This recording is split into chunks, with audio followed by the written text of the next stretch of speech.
you all have reached enough level of completion to mirror exact the neuron activity happening in my brain. So understand, please listen, all of you have reached enough level of completion to mirror whatever is happening in my brain, the neuron activity. Now, when I am narrating this experience, I wanted to tell you with integrity, authenticity, responsibility, enriching and causing.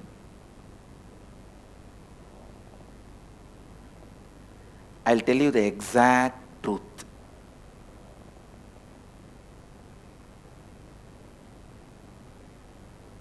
As it happened, authentically. When I am going to narrate, that same experience, I will be letting it happen in my brain. I will be letting that same experience, that same neuron activity happen in my brain. So just sit and listen from the space of feeling connection. You will see the same neuron activity just mirroring in your brain. Understand? All of you are clear?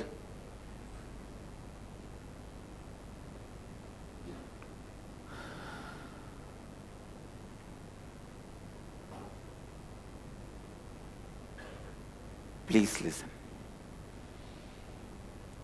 It was around the age of 11 and a half, before my enlightenment experience. Maybe 11.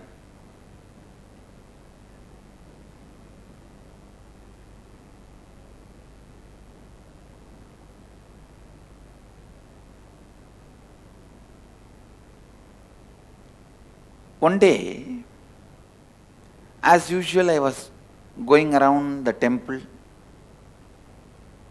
Actually, temple was the place I was brought up. Literally brought up. That is why some of our ashramites and swamis trying to buy the house in which I was brought up. They were trying to buy the house. I said, if you have to make a memorial for the place where I was brought up, where I was born can never be bought because it is a government hospital. If you have to make a memorial in the place where I was brought up, you should make the memorial in the temple, not in the house I was brought up, because I spent more time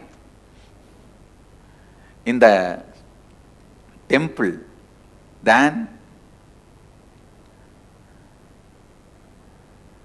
the house I was supposed to be brought up, the house where my parents were staying.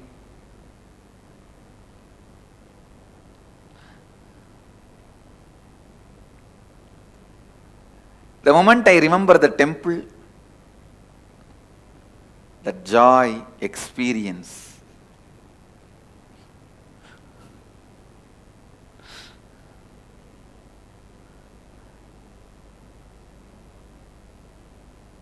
I can say that the temple was the place, everything for me in my life. So early morning, 4:30, the temple elephant will carry the water pot for the deity's bath, sacred bath. It will go crossing the street where we used to live. From my family temple, it will go to the main temple. My whole family and the community was very closely associated to temple and its administration.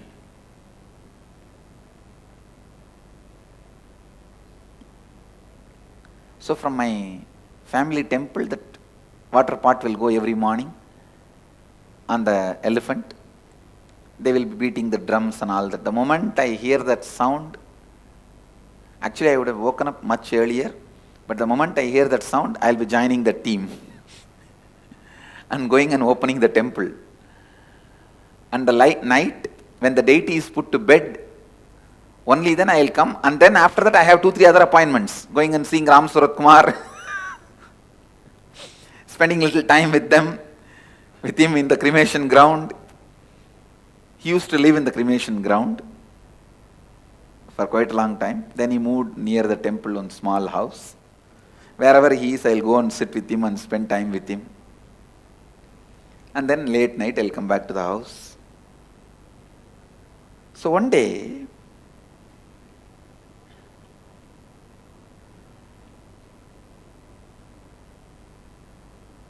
when I was going around the temple, behind the main shrine, there is a small 4-pillared hall structure. And below that structure, there is a small kind of a cave structure. That's also a small 2-pillared structure. It can be said as cave, looks like cave. Suddenly I saw one young sadhu walking out of that cave place. This is the small cave out of which that young sadhu walking out. See this 4-pillared structure and the small 2-pillared structure. From that small 2-pillared structure, one young sadhu walked out.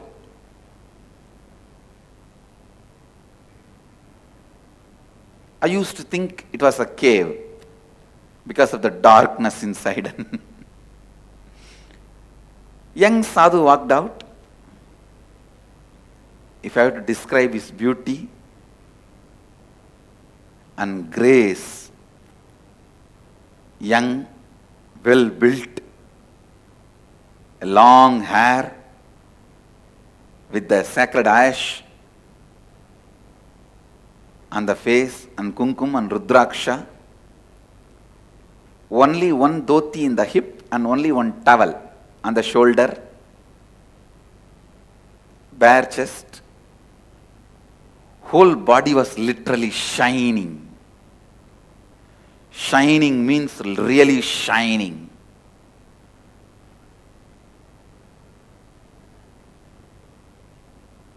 Glowing in the golden color.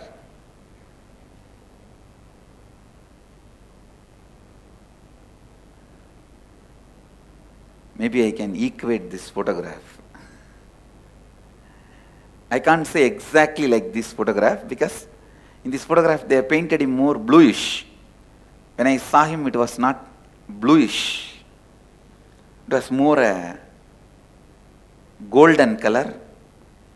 And there was no snake around his neck or a moon around his neck. Just a very normal human form. But an extraordinary grace. The towel was only up to the lower knee level, not the whole dhoti, lower knee level, and one towel on the, you can't call that as a full dhoti, little smaller than dhoti, and one towel on the shoulder, rudraksha. Rudraksha in the hands also. Shining. Hair was left free, but it was so beautiful, you can feel it is almost like a Dakshinamurti's jata. It was standing on its own beautifully. Long hair.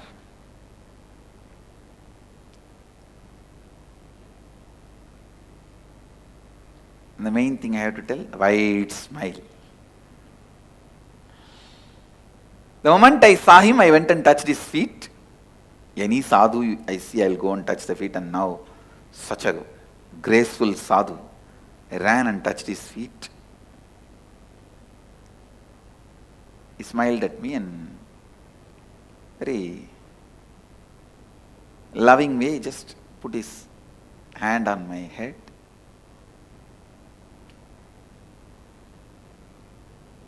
First sight itself, I experienced the deep feeling connection.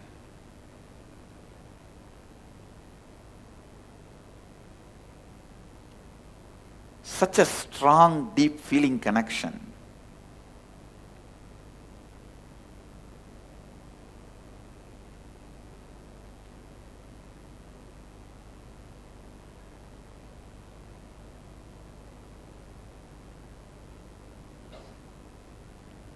As usual, I have regular questions for any sadhus I see. You are from where? Who is your guru? And what do you do? Have you achieved enlightenment? In Tamil I used to ask, Atma Sakshatkar Ayiricha ungalukku? Means have you achieved the enlightenment experience? And can you teach me? My usual questions. I started asking some my same usual questions. He smiled and he started answering. Other than the question, who is your guru? He answered everything. And then some ordinary topics. Those days the ordinary topics means what? When is the next Utsavam in the temple? Why are they not putting enough flowers on the deity nowadays? Which Utsavam, when they are celebrating, why they are celebrating, why they are not celebrating. These are our gossips. The whole city will have gossip only about temple. Whether you talk good things or bad things, it will all be about temple. Good things will be, oh, nowadays lot of crowd is coming for the temple.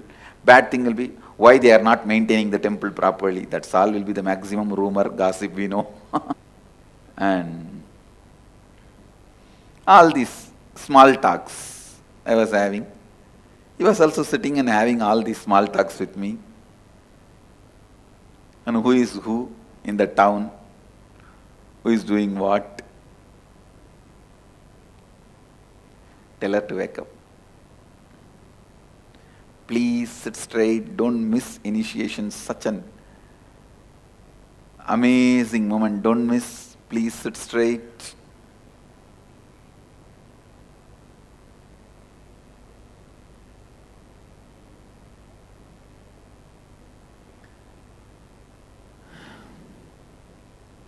So he was having all small talks with me. I was also having small talks. I still remember, I even spoke about one temple priest having an affair with a temple dancer girl. No. He spoke even about those things to me. I still remember. He was telling, do you see this big street Brahmin continuously going to that 4th street? Why is he all the time going there to her house? I said, yes. And he goes there and directly comes to temple also. Doesn't even go to house and takes bath. We were having all these small talks.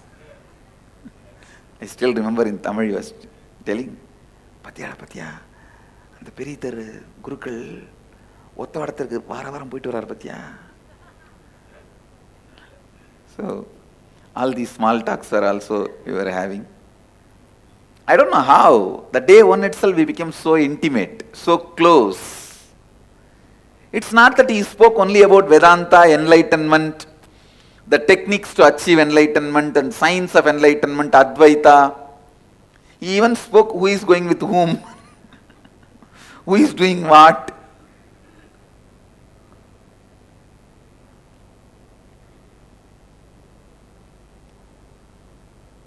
Somehow I became very close, intimate. Within one day.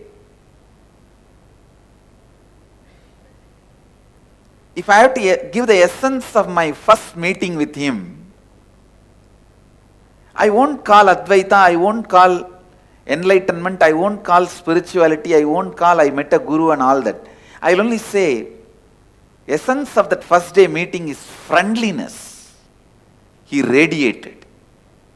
God. The amount of friendliness I felt with him, that love I felt with him. Love is a too poor word, stupid word sometimes. Friendliness, that seems to be more right word.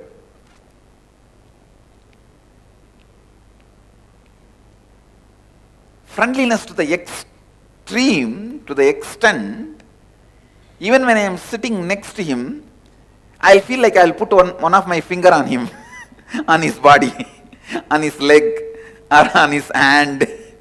I'll just put one of my finger on him. Just want to be touching him.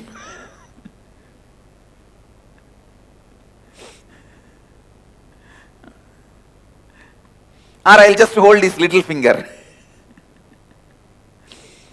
And sitting and talking. One thing I wanted this to be on record.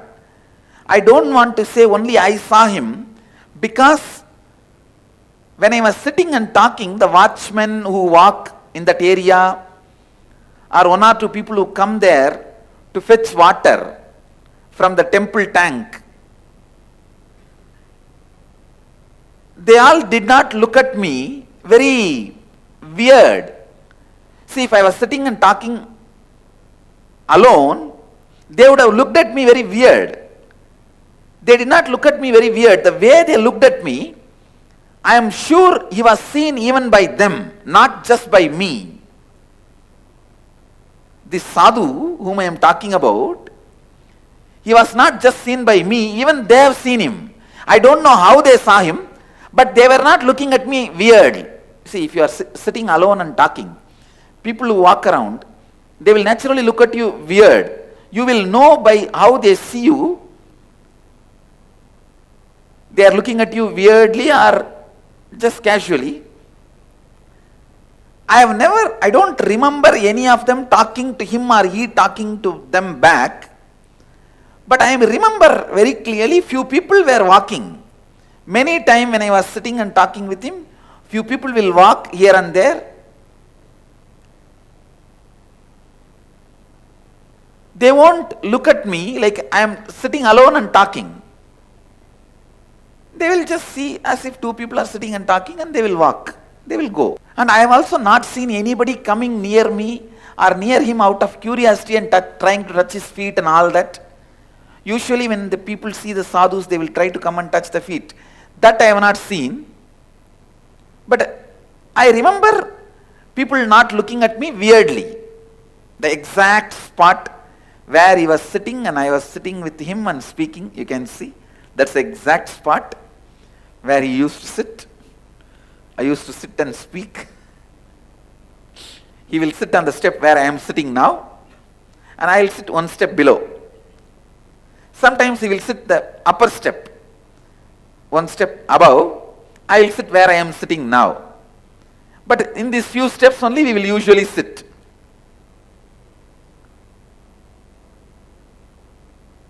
And those days that grill gate was not there. The gate was, I think, different, maybe wood. I don't know. I don't remember now. But I don't think it was a grill gate. Anyhow, this is where we used to sit.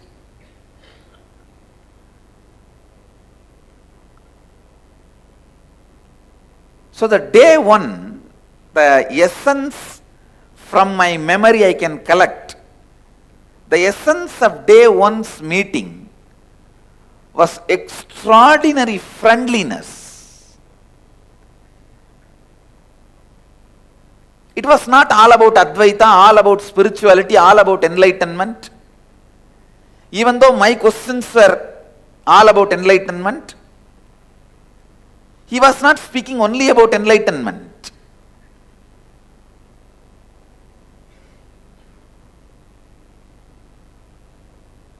He was making jokes, comments. funny observations about various things.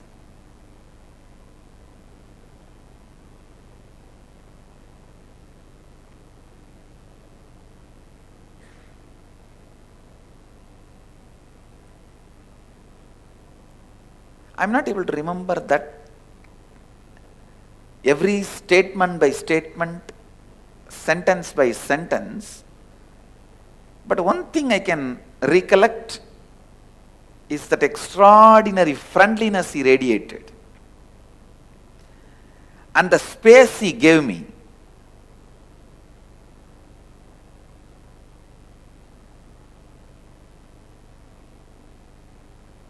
I did not even feel like asking him when I started holding his toe or his little finger.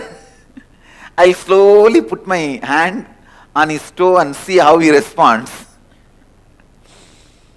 And I've never seen him resisting, so I'll just hold his toe.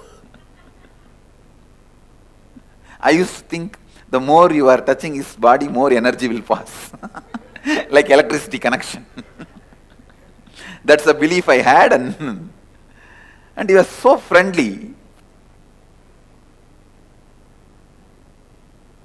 Not only he did not resist, he entertained. That's the exact word I should say. He entertained.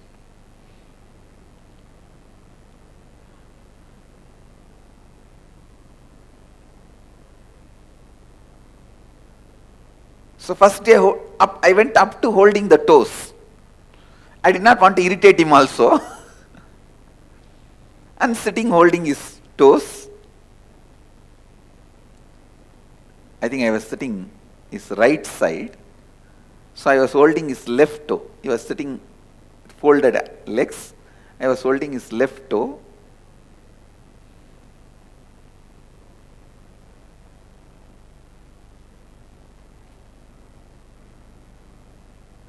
Maybe that is why I got Devi's grace first.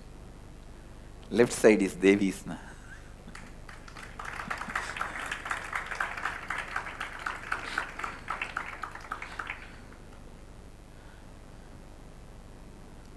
But the amount of hair he had, still I am wondering. It used to be up to the thighs, his thighs. That long, thick.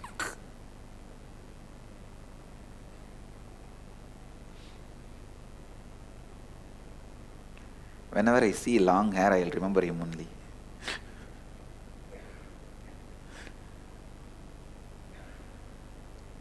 Anyhow, it became late night. Usually the temple watchmen, they will just go around to lock the temple, to see whether anybody is there inside the temple before locking.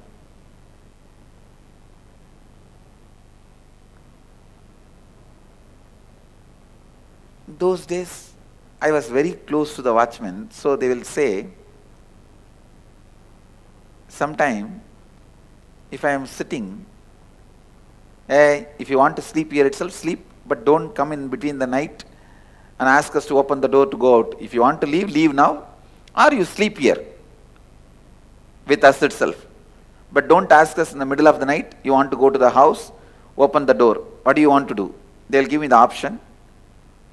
Sometime I'll go out and sometime I'll sleep there itself. Usually I'll go out because early morning to take bath, again I have to go to the house only. The temple, inside temple, the bathroom and the restroom, we will not be able to use. So we will have to go to the house only to take bath and get ready. And I also had deities, I have to do puja, my personal deities. So I have to go to the house only.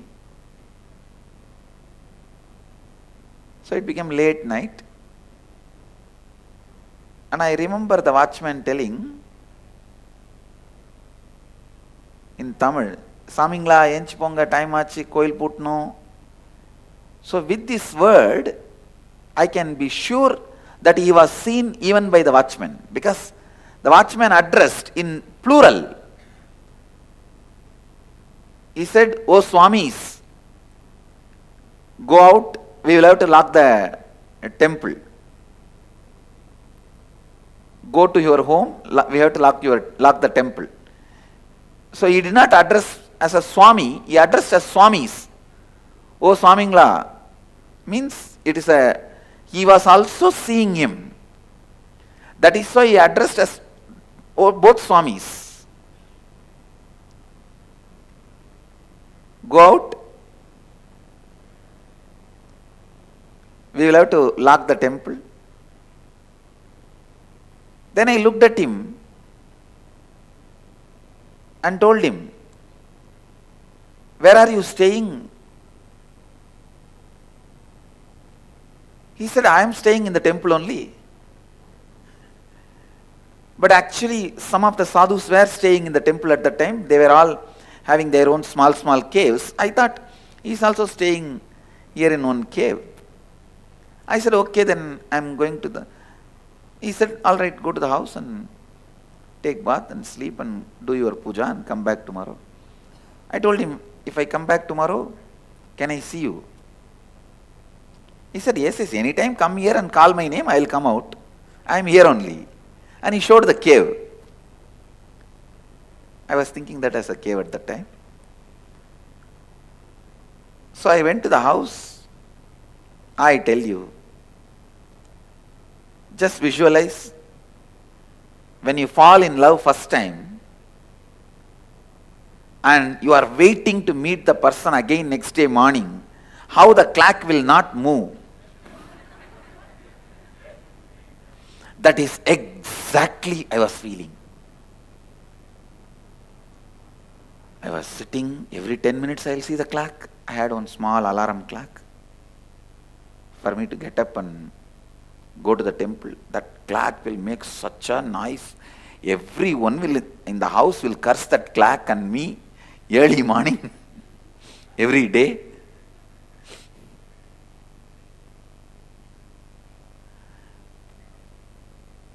So I'll wake up and see the clock. It's only 12 o'clock. I'll lie down, sleep.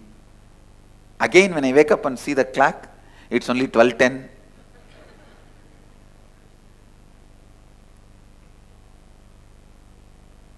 Actually, I moved the needle.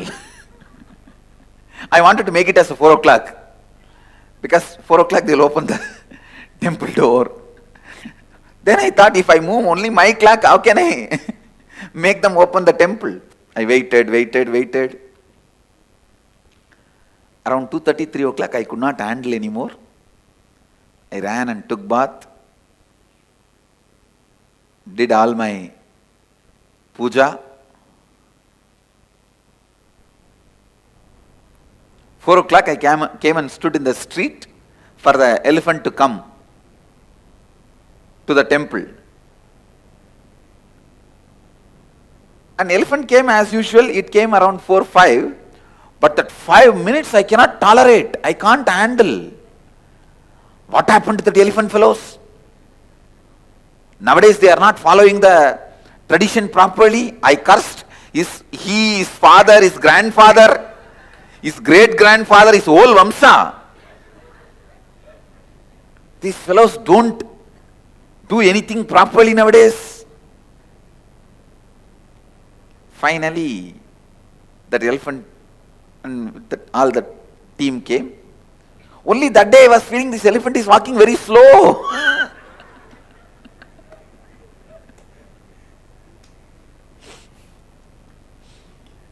Finally, we reached the temple and they opened the temple gate. I ran to this cave where I met him. Usually I will run to the main Garbha Mandir, main sanctum, and have darshan, only then go anywhere. But today directly I ran.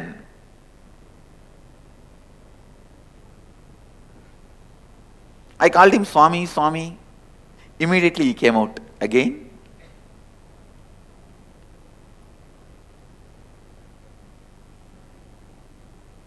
He sat. I was sitting and talking to him. I told him, whole night I was thinking about you only. I saw his face expression. He was pleased, I think. He was smiling. And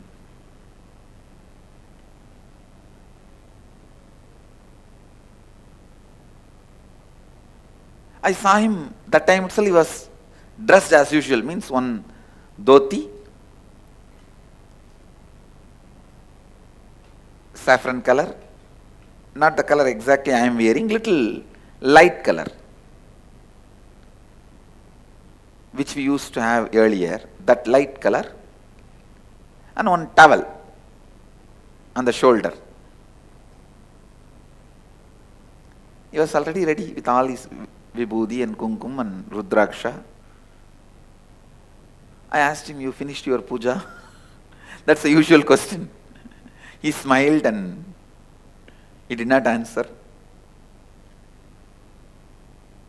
Many of the questions you will just smile in a very mystical way or mischievous way.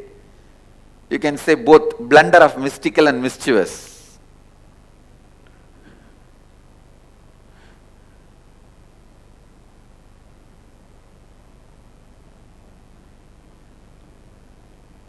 Mischievous, mystical.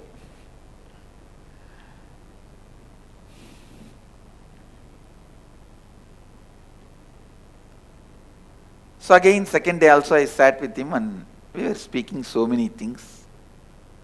I remember whole day passed, and I also remember in a carrier, a single carrier vessel, in Tamil they called it Tukuvali. In that vessel he brought food and gave me the temple prasadam. It was a copper vessel, I still remember, with the cover. I ate. He also ate with me.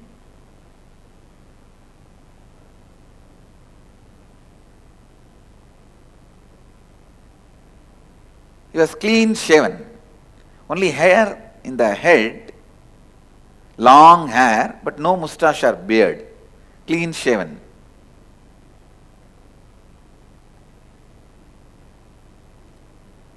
Was looking very young. If I have to assess his age, it will be, I will surely assess less than 30. I can say 25 to 30. That is what I will assess. But well built and graceful.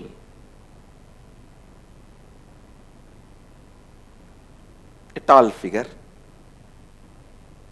Very graceful, must be 6 feet tall and very graceful, well built.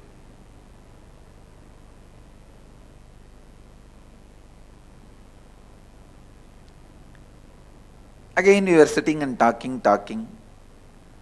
More than talking, I know it was just spending time together.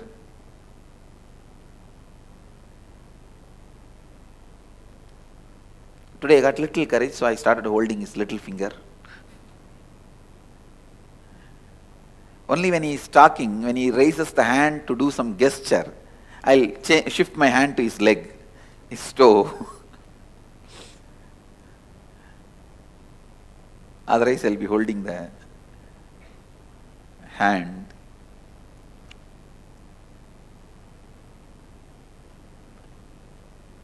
It went on for many days, weeks. In 10-15 days, I can say, he became almost just breath of my life. My day is like whole day I'll be with him, whole night I'll be waiting for him, that's all. How many of you wait to come for the morning satsang to see me? Then all of you can understand what I am saying. You just wait for the next morning to happen, to rush and see him.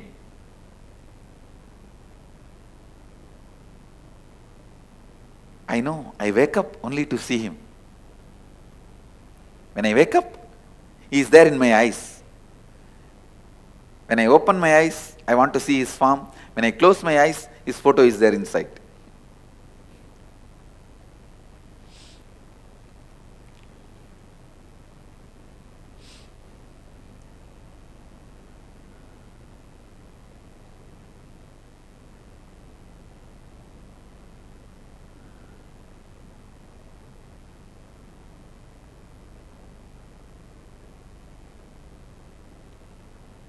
If I have to describe my relationship or what was happening at that time with him, I should tell you this story.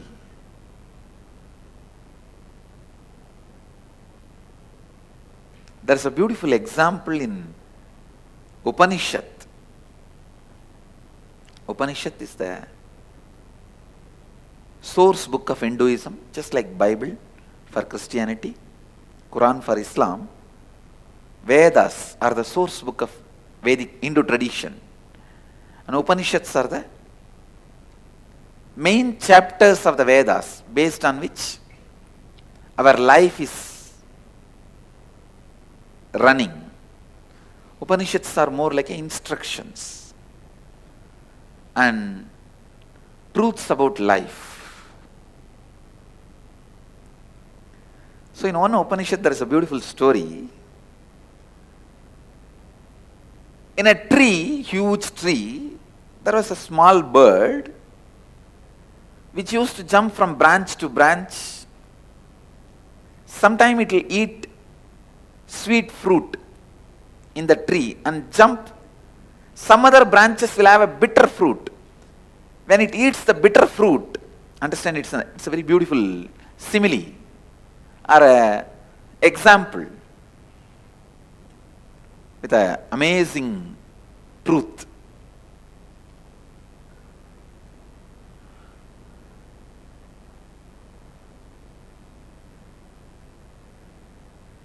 When that small bird eats the bitter fruit, it will feel pain. On that same tree, on the top of the tree, there was a big bird sitting, golden color, shining. That big bird neither eats bitter fruit nor eats the sweet fruit. It just sits in the peace and silence, complete completion. It's radiating its glory. This small bird, which is running between these lower level branches, sometime when it eats the sweet fruit, it feels joyful, and bitter fruit, it feels bad. When it feels bad, it look up and see the big bird and think, see that bird, so beautiful, is so graceful, he doesn't have any pain, any suffering. Why not me also become like that? So it will think, yes, let me go near that bird and become like that bird. It will start jumping towards that bird. But when it is going towards that bird, suddenly on the way, it will eat some fruit which is very sweet. The moment it eats the sweet fruit, it will forget that big bird and it will start eating more fruit till it lands on the bitter fruit again. The moment it eats the bitter fruit again, it will look up and say, I should become like that bird. And then again it will start going towards that big bird. This small bird is spending all his life like this, jumping here, there, here, there, here, there, suddenly looking up when it eats the bitter fruit. But when it eats the sweet fruit, forgetting the big bird, forgetting everything, just eating the sweet fruits. Finally one day, by jumping like this small bird has somehow reached very near the big bird. And one fruit which that small bird ate was so bitter, it decided not to look this side and that side, it just locked its mouth and straight went near that big bird. When it went near that big bird, the more it went near, it felt he himself is the reflection of that big bird. And more and more and more when he went, he just merged and became one with that big bird.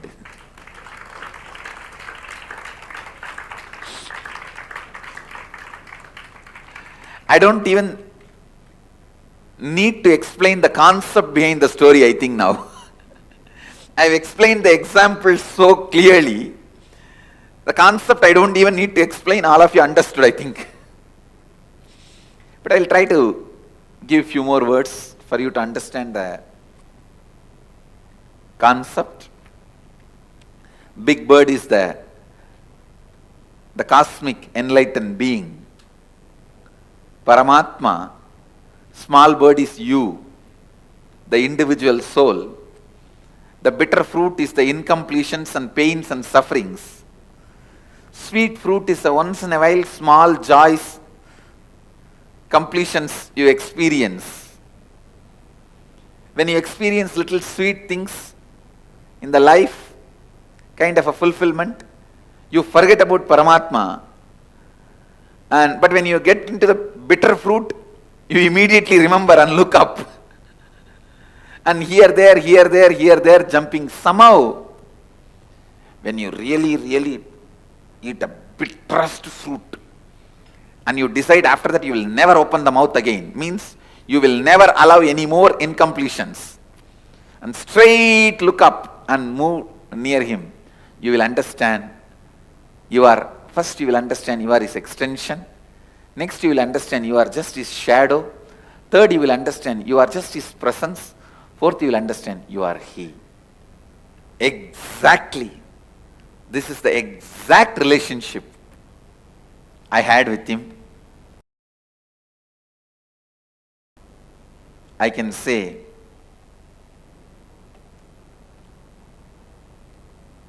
he was my everything. Everything. One day in course of conversation,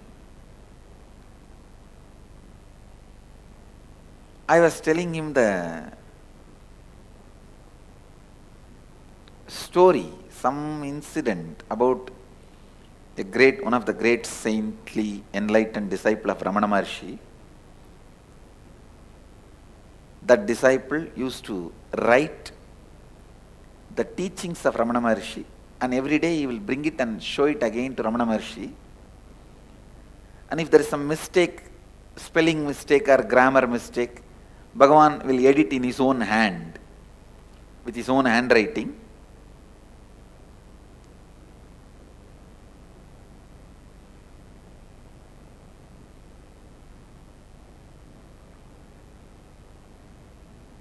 So, that sadhu,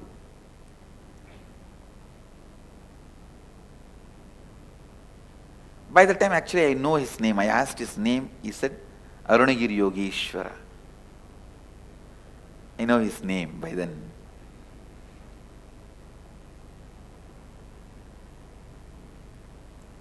So I asked Arunagiri Yogeshwara, I was telling about this story, then Arunagiri Yogeshwara smiled and said, maybe that is the way that Swami was trying to get the handwriting of Ramana Maharshi in his notebook. And he also made a comment, just to get the Ramana Maharshi's handwriting, this Swami will make more and more mistakes. The moment I heard, immediately I thought I got a very brilliant idea. I thought I will also start writing and bring the notebook to you. You will pen down, you will write, I will keep your handwriting with me. And I did it. At least I had 3-4 notebooks. It's very unfortunate that we are not able to get those notebooks now. Let's see, Kalbhairava will get it for us.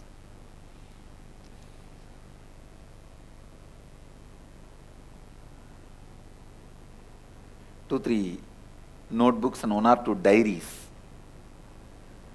where I will try to pen down in the night whatever I could remember we spoke.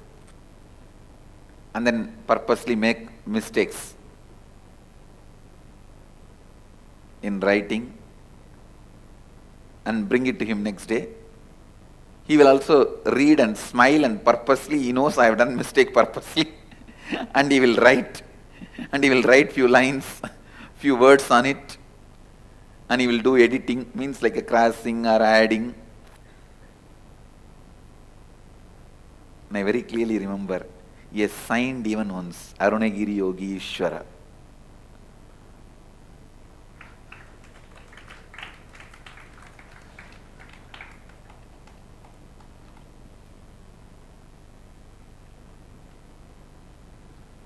So many things.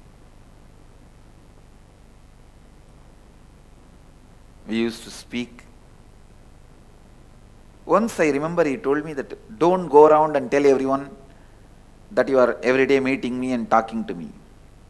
I took that as an instruction. I never asked why. That was one good thing I had. If I accept somebody as my guru, that's all, I will simply surrender. No question of why, what and all that. Before accepting, I will ask all the questions. The moment I accept, after that, no questions asked. That was my lifestyle.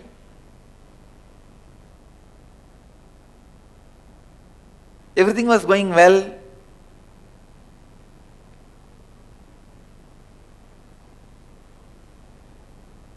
I remember him talking to me about various subjects. Patanjali Yoga Sutra, Vijnana Vairava Tantra, Upanishads. I even remember taking 4 Upanishad book to him, which was given to me by Isaki Swamigal. Tamil translation of the 4 Upanishads. And where he opened and read out some lines and explained some lines to me.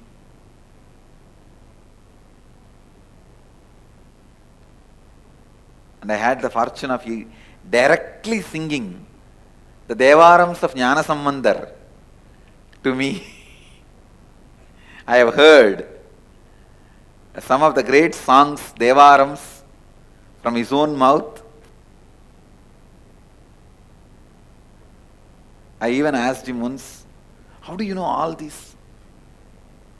He said in Tamil, இங்கே தானே இருக்கேன், இங்கே தானே பாடிட்டு இருக்காங்க, அதனால கேட்குறேன், அதனால தெரியுது. He said, I am here only all the time, na, and they are singing all the time here. Na. So I am listening, so I know. These are all that mystical, mischievous answers. With more time passing, I got more comfortable with him. I ate with him. I have slept in his lap.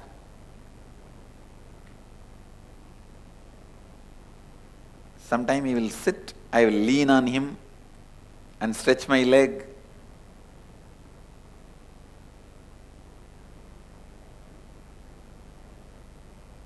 He was never just a guru. He was far more than that. Far, far, far more.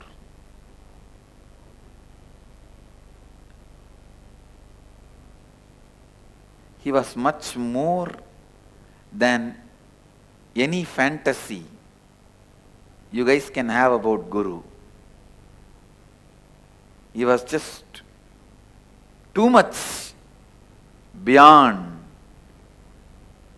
any fantasy you can have about Guru and how you should be living with Guru.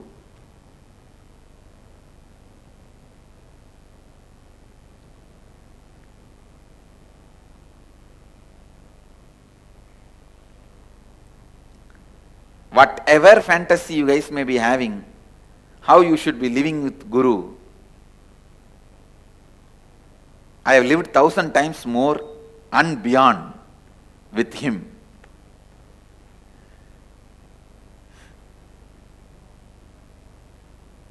He is the fulfillment of all existing and possible fantasies. That's the word I will utter. Existing and possible fantasies of a guru-disciple relationship.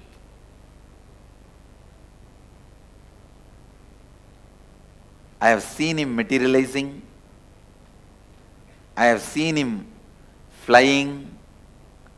I have seen him perform all types of miracles. I have seen him teaching me all these siddhis. While he teaches, he will perform and show. I have seen him bringing the moon directly in front of me.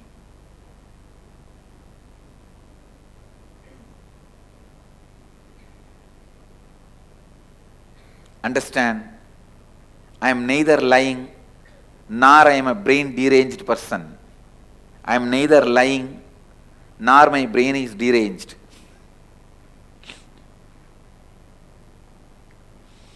I am not telling you any stories. I am telling you the truth as it happened.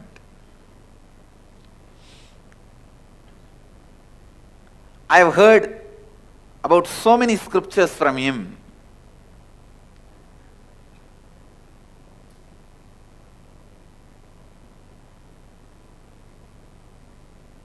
Never he will take more than few minutes to explain any scriptures to me.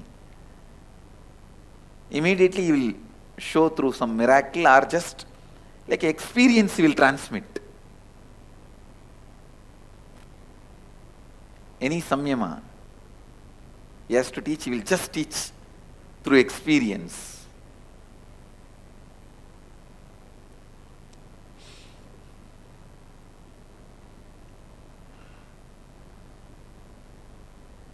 Whether the way he looks, sits, carries himself, or the words he utters, or the joy he radiates, or the friendliness he radiates,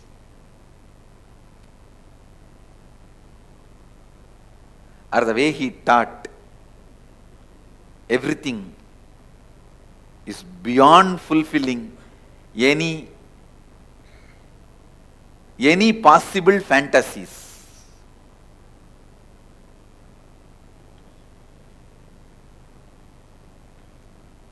I have seen him making disappear the whole world other than both of us, or showing everything inside him. I have seen him showing Vishwarupa, that everything is he. So much he has transmitted to me. I don't know whether I will be able to transmit all that to humanity, at least put it in record. The time of next 126 years, I am going to be using this body.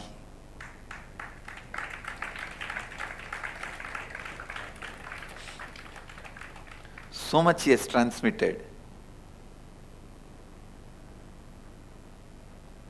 So much he has taught.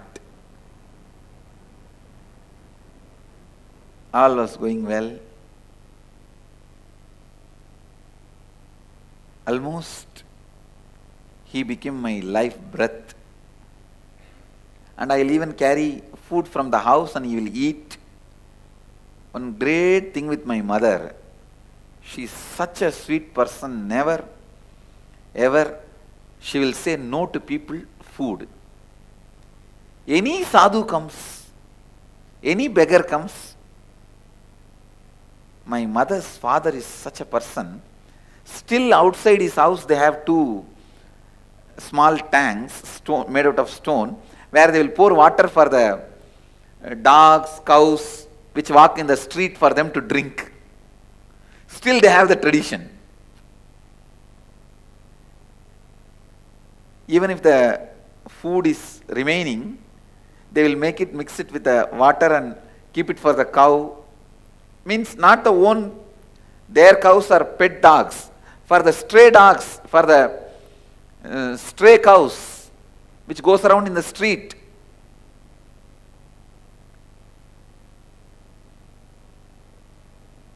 And I remember my father's side grandmother also, she will also feed any stray dog. She will get them. Somehow she will become friends with them and feed them.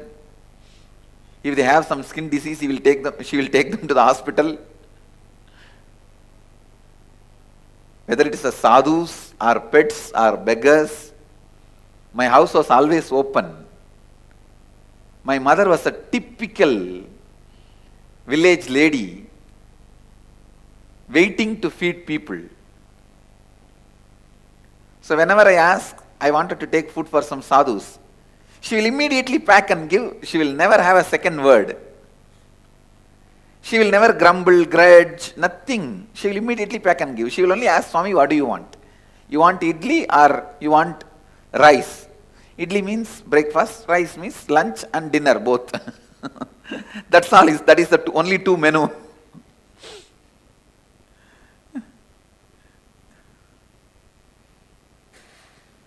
That is a standard menu. In any middle class house in the village, this will be the standard menu. She will ask, what do you want? And whatever I say, she will pack and give. I have seen Arunagiri Yogeshwara eating with me.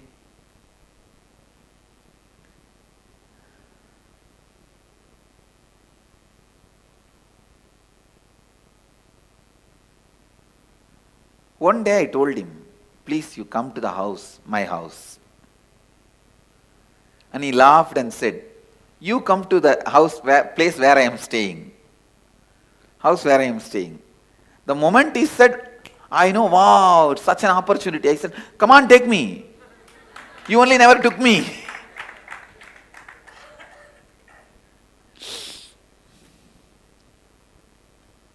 I told him, come on, take me. You never took me the house where you are staying. Take me to your room. I thought inside that cave only he is staying. I know in Tiruvannamalai temple there are so many caves, and I have seen the cave size of where 1,000 people can sit. Please understand, in Tiruvannamalai I have seen the caves, such huge, large size caves, 1,000 people can sit. That size caves I have seen, with water facility and lighting, the natural lighting and water. I have seen the caves. So I thought maybe this cave will lead to his cave where he is staying. And I also know in Tiruvannamalai temple there are many underground paths, subways. So I asked him, take me to the place where you are staying.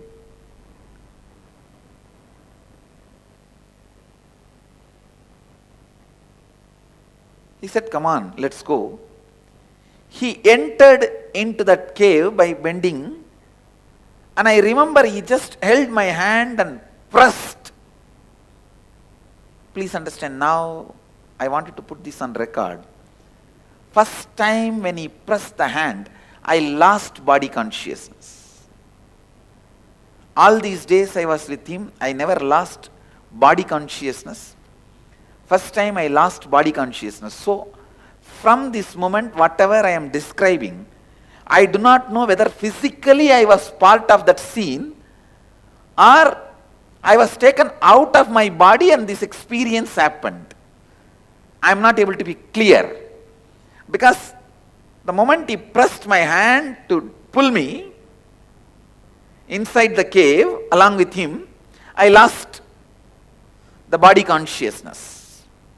And even the scenes I remember after this were not like this worldly. He just walked into a cave and I also walked with him, and suddenly the cave opened and we came out and I saw a huge banyan tree, little bigger than our Biddi banyan tree. It was Arunachala hill, that much I can very clearly say. And the huge banyan tree.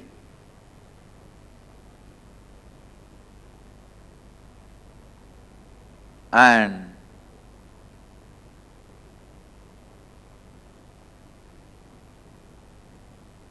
maybe some 20, 30 sadhus were sitting around the seat of the Guru. The seat of the Guru was empty. They were all sitting down, meditating. The moment he walked in, all of them got up and stood and did namaskar. The way they bowed down, I know he is the Guru of that area, means Guru of that group. He went and straight sat on the Guru's seat. The way he went and sat authoritatively, I know he is the Guru. And all of them are his disciples, very elderly sadhus with a long beard, just like you listen and see in the stories. How the Dakshinamurti used to be sitting under the banyan tree and all his old disciples used to sit. That's exactly the scene.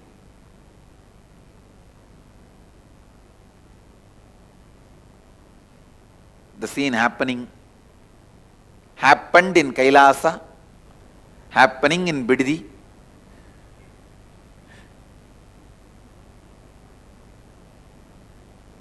Was literally happening. I saw.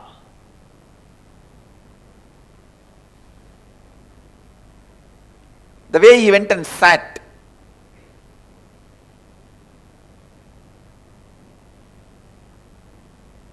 Literally he sat like Dakshinamurti only.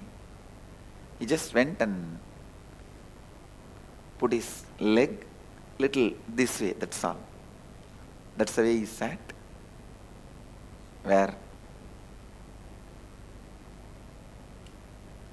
he put the left leg on the right leg and little closer he kept. Then usual posture of Dakshinamurti you see. This is exactly the way he sat. And he started answering some of the questions they all asked.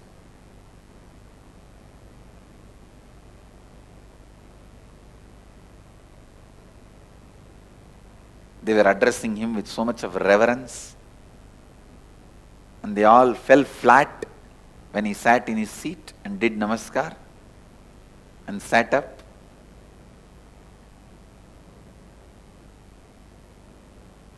I was the only small boy in that group, but I was looking around and seeing all of them. Maybe after some time, their attention turned on me and one person said, "Who is this person? He is the only person without kavi here, who is not a Swami, sannyasi." That kind of it did not exactly meant I am not a sannyasi, or a person without having kavi, something like that. Because I was with my school uniform. I remember very clearly that dark blue and light blue.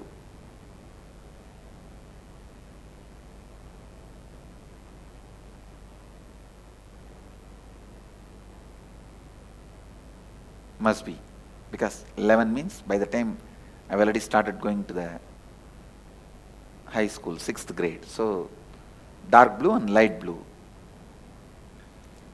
In Indian villages, kids will not change they will wear the uniform even in the holidays. They may not go to school, but they will be always wearing the uniform only, same dress only. I still remember the half trouser of dark blue and shirt of light blue. That was the school uniform. And immediately that's all my Kundalini. I said, I may not be wearing kavi, I am also sannyasi only. And I saw Aruණagiri Yogeshwara laughed. Then he said, then why you are not wearing kavi? I asked him, you give me kavi. He laughed and he looked. Immediately I saw one sadhu brought kavi clothes. And I did not even have a second thought to remove and throw my dress. I just removed all my dress. Naked I walked near him without even having a second thought. And he himself tied that kavi cloth in my hip like a dhoti. He himself tied it.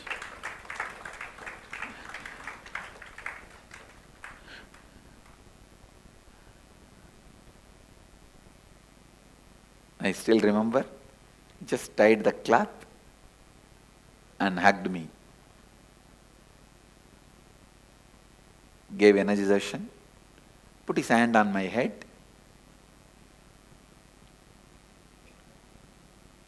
Naturally, the experience was just out of the world.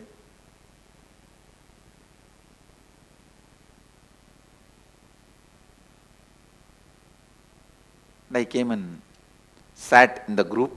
Now I felt one with that group, and group also felt one with me. They did not feel now I am an outsider. One good thing, still I have that cloth given by him. Still the cloth is there. Because the cloth is there, I feel the experience is either happened in the physical plane or a metaphysical plane which gets converted to physical plane.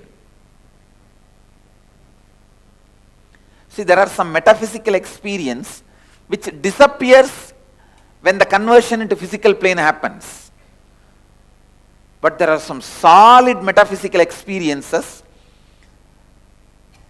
It becomes physicality when it comes down to the physical plane. Like Ramakrishna had an experience of Rama giving him the pot full of porridge. A mud pot full of porridge. When he came down from that experience, he had the pot in his hand. The pot was there. The pot did not disappear. Only the Rama's form disappeared, but the pot was there. That did not disappear. So I can say, this experience from the metaphysical plane, when it settled down into the physical plane, the items given remained. That is why I feel the experience has become physical biomemory in me. It remains as a physical bioenergy. And after some time we were sitting and discussing, and all those great yogis and sadhus, they were all talking for a few minutes, and then they all sat in silence for a few minutes. He was sitting gracefully. I neither felt like asking any question nor felt like talking. I can say from my observation that tree looked very real because the leaves were there, fruits were there, the bird's sound I remember, birds were there, and in the breeze the tree was moving.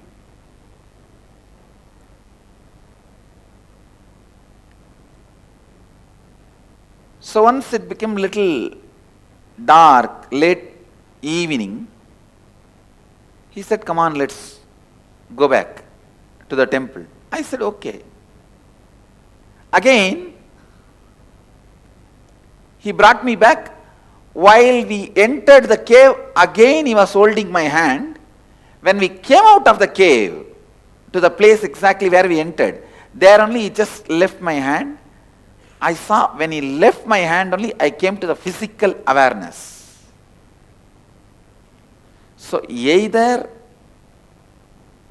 he took my metaphysical body to his metaphysical space, or he took my physical body itself to that metaphysical space. In these two, any one is possible. Because the cloth is there physically with me, I feel it was physical happening. But because it was completely otherworldly, looked out of the world, I am not able to say it is only physical. I will explain why in the Next, continuously,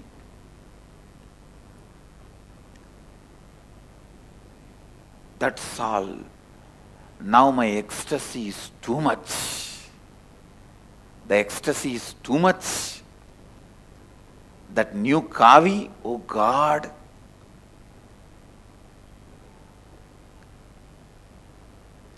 I was running around here and there, showing everyone I got the kavi, I got the kavi, I got the kavi.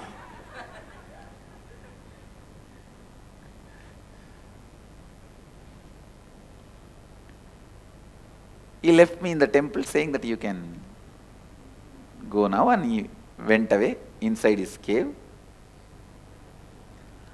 First person I ran was my guru, Mata Vibhudananda Devi, Vibhudananda Puri.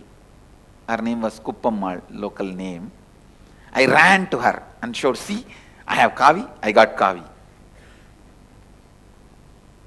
But I did not get that joyful response from her. She became too serious.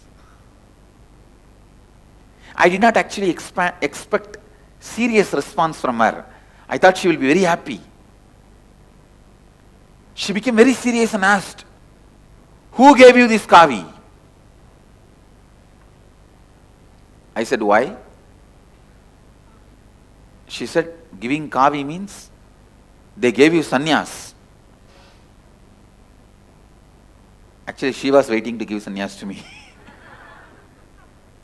And how did they give sannyas without asking your father and mother? Now your father and mother, your parents will ask only me. Who gave you the kavi? I got little frightened. I told there is a sadhu in the temple. He gave me the kavi. Take me to him.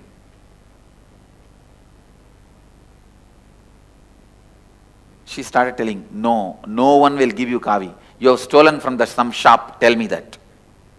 Tell the truth. We will give it back to that shop. I will not tell your grandfather. My grandfather is well known in the city. In that village. So everyone will be afraid of my grandfather, mother's father. I won't tell your grandfather, otherwise I'll tell your grandfather you have stolen from some shop. I got more frightened. Oh God, what is this she's going to tell now? My grandfather I have stolen. I have not stolen, I only got it. Then I said, all right, I'll take you to that Swami, come. He only gave me, I have not stolen in any shop. She held me in her hand. She really believed I was stolen in some shop.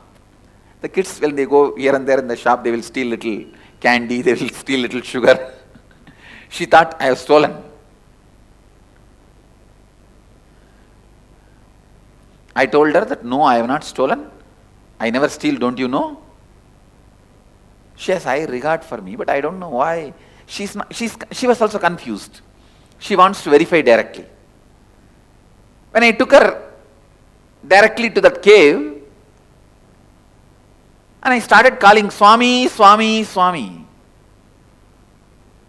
he did not come out. Almost 9 months.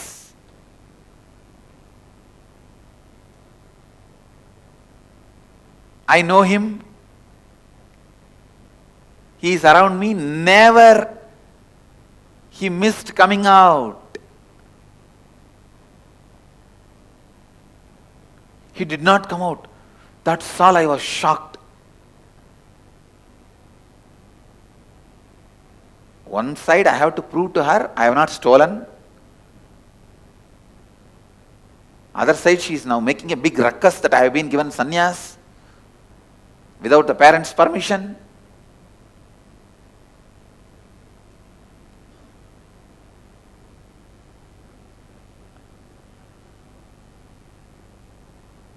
I did not bother even about any of those things, but he is not coming out.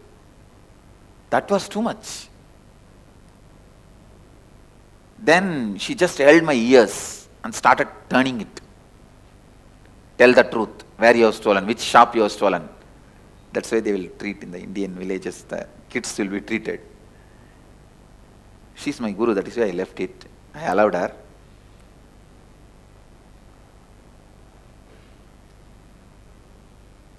I said, no, from this cave only that Swami came out. She dragged me and took near that cave and showed me, whom are you trying to cheat? Is this the cave? She pushed that stone and showed me. Only then I realized it was not a cave, it was a sealed, solid stone. Please understand. Only then first time I realized, in that 9 months, it was a solid stone construction. It was not a cave. That is why I doubt whether Arunagiri Yogeshwara taking me inside was a physical or metaphysical. Because I realized it is a stone construction, not a cave. Shock for me. She said, now I have no justification because I am not able to get Arunagiri Yogeshwara. I said it's a cave, it is not cave now anymore.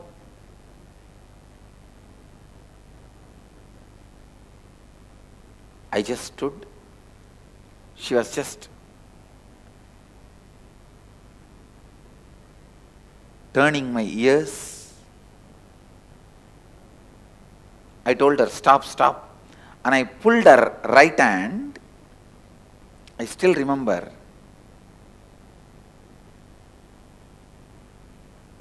I told her, I promise in the name of Arunachaleshwara, on you, on me, I have not stolen this cloth. Only Arunagiri Yogeshwara gave me. With that, I slapped on her hand. See, that is the usual way that kids will tell that, I swear. Swearing, I swear. That is the way I did that to her.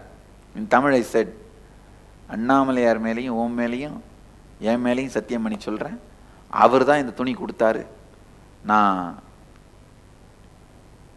எங்கேயும் திருடலை. I told her, on Arunachala, on you, on me, I promise. I did not steal in any shop. Arunagiri Yogeshwara only gave. He used to come out of this cave only. When I put my hand and did that satya, I can say maybe this is the first energy darshan I gave. No, the power of that experience was so alive. Maybe first time the mirror, the brain, my neuron activity mirrored in her brain. Suddenly all her doubt, everything disappeared. All her doubt, skepticism, everything disappeared. Suddenly she kneeled down. I saw in her ears, that in her eyes, the tears. Her ears, whole thing is completely listening to me. She said, "Unmaile solriyada? Are you telling the truth?" I said, "Yes." Now she has come to the space of listening to me. She is no more that doubting old lady. She asked, how he was looking. I described to her from where he came out. From this cave only he will come out whenever I call, and he will go in. She asked, "Did you ask his name?" I said, "Yes, I asked." She asked, "What is the name?" He said. Now it's like my zone. Suddenly with all my confidence I said, He said, his name is Arunagiri Yogeshwara. That's all. She fell at my feet. She literally fell at my feet. I was shaken because she is my guru. She fell at my feet and she was weeping profusely with tears. She said, then she got up and again she was kneeling down, said, really da? Unmeileva da? I remember I put my hand on her head also and said, Satyama Pati. Un tala mela Satyama solren. Means, promise, I swear on your head. It is truth. That's it. Maybe I can say it's a second energization for her.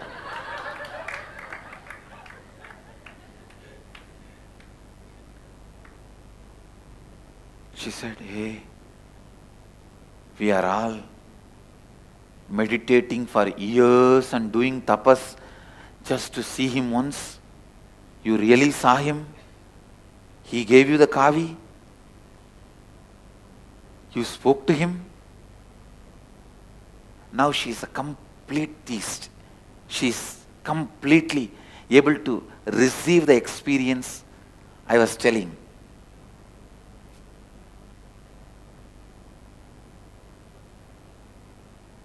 Even now I use this technique. If some of the disciples are arguing, not listening, I will just touch them. That's all. After that they will listen. They will come to the space of listening.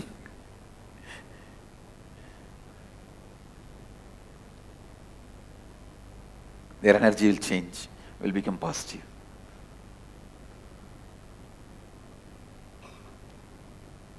That is why these guys who want to run away, they will never meet me. They know if they meet me, they will not be able to run away. They will disappear without meeting me.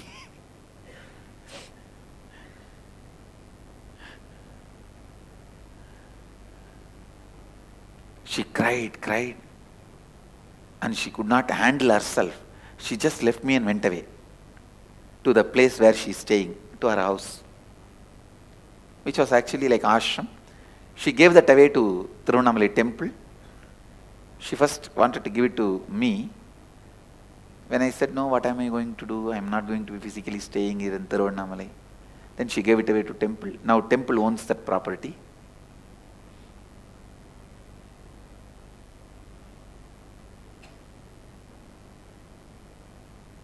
Now, I have a big issue. He is not coming. I felt I breached the word he told me. He told me never to tell anybody. I feel because I told Kuppammal, he is not coming, he is angry. So I shouted, screamed, Swami, please come. Don't leave me like this. I will not do this mistake again. I will not tell anybody. Please don't be like this. But I could not see him coming out.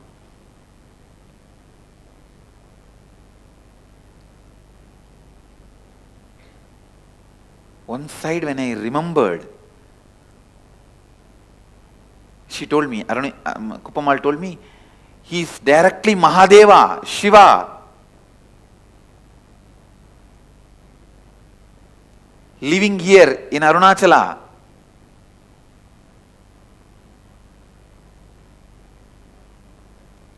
Ramana Maharshi talks about him. Great Siddhas have seen him.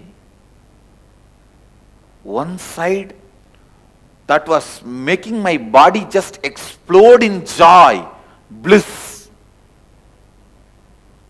He himself came and gave Kavi to me. Other side, now he is not coming. So that was just squeezing my heart.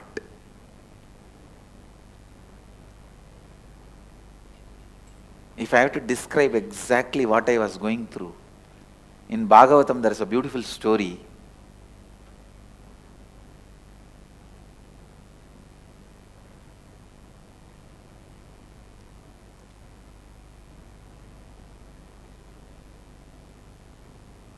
One Gopika, wants to go and see Krishna, middle of the night. He is sitting in the forest and playing the flute. That sound is coming to her bedroom. Husband is not there. So she runs secretly to go and see him and come back. But the moment she came to the main door of the house, she saw the mother-in-law sitting and combing the hair of the daughter-in-law. Sister-in-law, sorry. Mother-in-law sitting and combing the hair of her sister-in-law. Even now in any Indian village, if you go and see, if you see 10 houses, in 5 houses you can see this scene. Mother sitting and combing the hair of the daughter on the doorstep. I thought, oh God, from the time of Bhagavatam we have not changed. 5,000 years tradition. Sitting on the door frame and mother combing the hair of the daughter.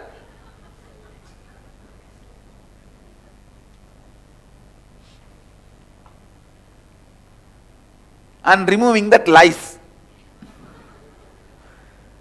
This is almost like a 24-hour job.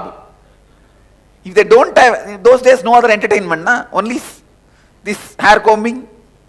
You comb my hair, then I will comb your hair.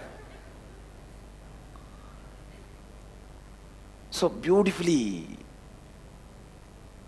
Vyasa describes. I have to tell you the exact scene.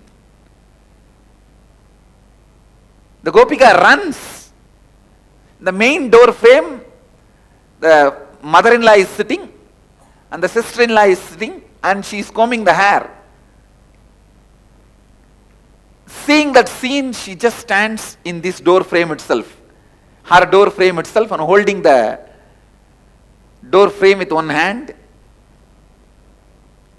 One side, when she listens the music of Krishna's flute, all the extraordinary, ecstatic memory of the time she had with Krishna and the memory of Krishna, she is in bliss. Next moment, this sister-in-law and mother-in-law are sitting like buffaloes. Because both of them are there, she cannot go out. They will ask, hey, where are you going in the middle of the night? When husband is also not there, alone. So if she steps out of the house, her character will be questioned. And they are also hearing the music of the flute. I don't know, from that time I think this mother-in-law and sister-in-law never get your devotion and understand what you live and what you go through. Anyhow, whatever it is.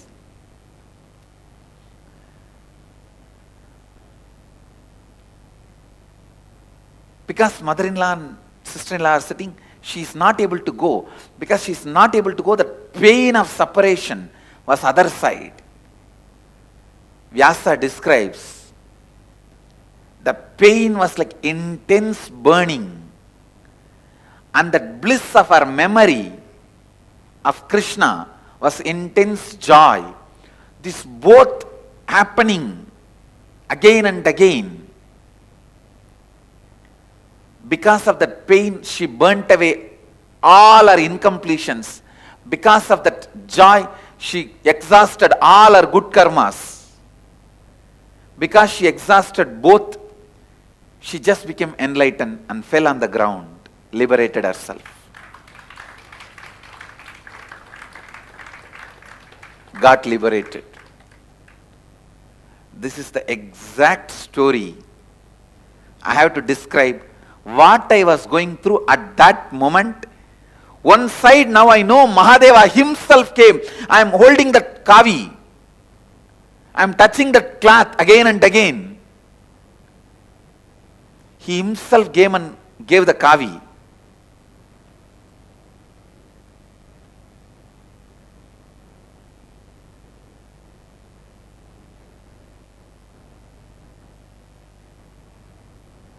The joy,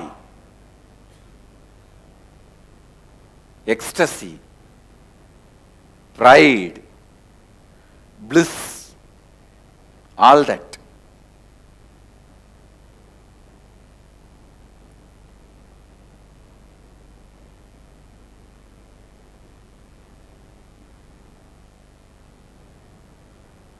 The other side, the pain, he is not coming. The fear, he may not come at all anymore. I may miss him. That is too much. When these two happened, whatever the remaining little bit of good karmas I had got burnt by the joy and bliss, knowing that he himself lived with me and initiated me. Little bit of whatever bad karmas were left, they got burnt by that fear, whether he may not come at all. This bliss and joy and pain burnt both the karmas. I just dropped. I can say, by crying, I just slept away there itself. I should not even use the word slept. I fell into some state.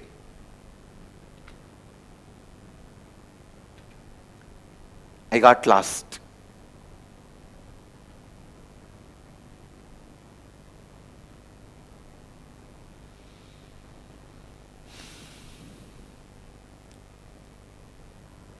Anyhow, after some time,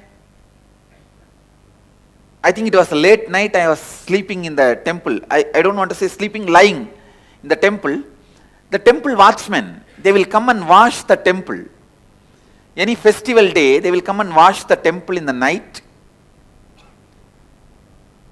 So usually, I will also help them. How I will help them, they will put the tube in the tap and they will be having the broomstick and washing the floor. And we boys who are volunteering, we'll have to just hold the tap and walk behind them, pouring water. That's the voluntary service we used to do. So, that watchman, temple watchman, he woke me up, saying, "Hey Samir Bhaiya," that is the way he will call me. Wake up, hold the pipe for me, I have to clean. And they are going to put the deity to bed, go and have the Garbha Mandir darshan and come back. Somehow that day, I think some festival. I think it was January 1st. But still I am not able to completely corroborate with other things. Anyhow, so the deity was put to bed a little late. He said, go and have darshan in the Garbha Mandir. They are going to close the Garbha Mandir. They are going to put the deity into the bed. Then come back and hold me the pipe. Hold the pipe for me to clean the floor. I said, okay, and I rushed. I was in that same space and state.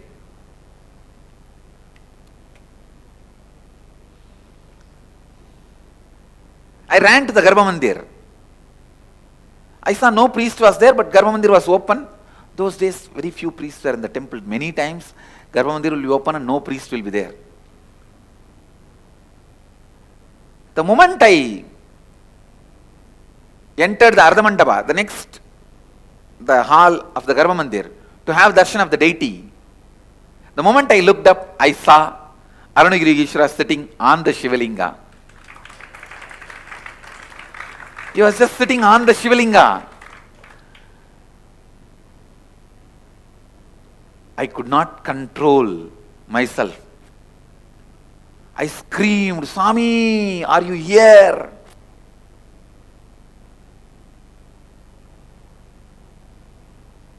Why you did not come when I called? I was talking all this and I was rushing near to touch him. Even though we were not supposed to enter the Garbha Mandir. I don't think I have entered the Garbha Mandir, but I rushed towards him. I don't remember whether I entered or not entered. I was not in that mood at all to follow the rule that I should not enter the Garbha Mandir and all that. I just want to touch him. I ran stretched my hand to touch him.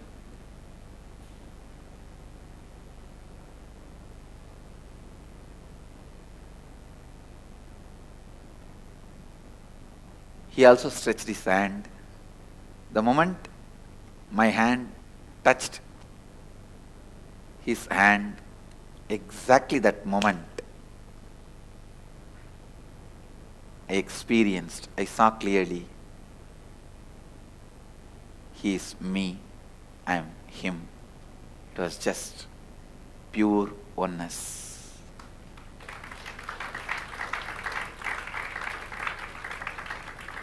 Pure oneness. That unclutching has happened exactly at that moment.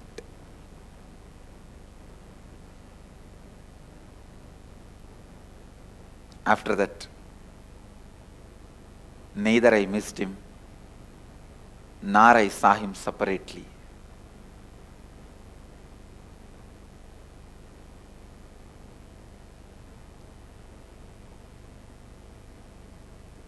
That is the exact moment, experientially, the unclutching.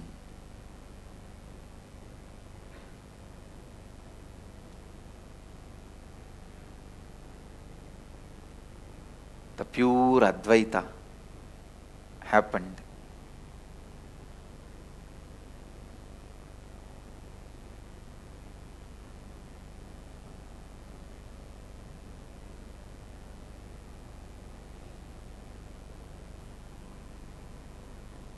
Whatever words you may use, Advaita, Aham Brahmasmi,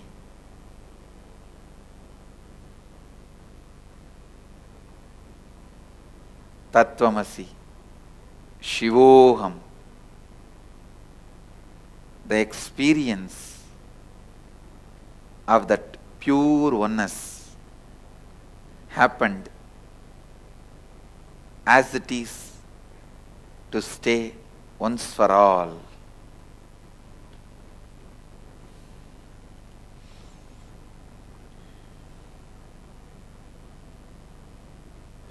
I bless you all with all my integrity, authenticity, responsibility, and enriching and causing. Let you all experience the ultimate, pure Advaita, the oneness. Shivoham. Shivoham.